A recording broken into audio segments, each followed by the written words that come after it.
আরে বাস, গাড়িটা তো হেভি। বাড়া, আমার কতদিনের স্বপ্ন এমন একটা গাড়ি কিনবো। আর বালের একটা বাবা পেয়েছি, কিছুই কিনে দেয় না। এই, গাড়ির কাছে কি রে?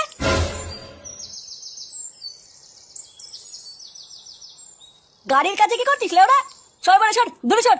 কেবল গাড়িটা কিনে নিয়ে আসলাম, এক্ষুনি ক্র্যাশ করে দিচ্ছিল। আরে চোদন লালটু, গলায় সোনার চেন, গায়ে জোকারের জামা, নতুন গাড়ি, তো তো চোদনই আলাদা। কোনো লটারি মটারি পেয়েছিস নাকি? হ্যাঁ লেওড়াই লালটু না, কোনো লটারি চোদন না, বুঝলি তো? কি বলছিস? তাহলে কি করে কিনলি? ব্যাটিং ব্যাটিং, এই আইপিএল এ ব্যাটিং করে কিনেছি। ব্যাটিং? এই মেরেছে, এটা আবার কি? এই বাড়া, ব্যাটিং আবার কি জিনিস? ও বাড়া, তুই বুঝবি না, আইপিএল এর টিমে টাকা লাগাতে হয়। যদি টিম জিতে যায় তাহলে ডবল টাকা। এ বাড়া, কি বলছিস? এইভাবে টাকা ইনকাম করা যায়? তো না গেলে কি এত কিছু পোঙা মেরে আসবো নাকি? এই বাড়া, তুই যা তো যা, সকালবেলা মাথা খারাপ করিস না। এমনিতেই তোর মতন বাজার গরিব মানুষকে আমি ঠাপাই না, বুঝলি তো?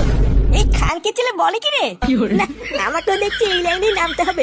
এই মালটাকে বেশি ঘাটানো যাবে না, পরে দেখছি।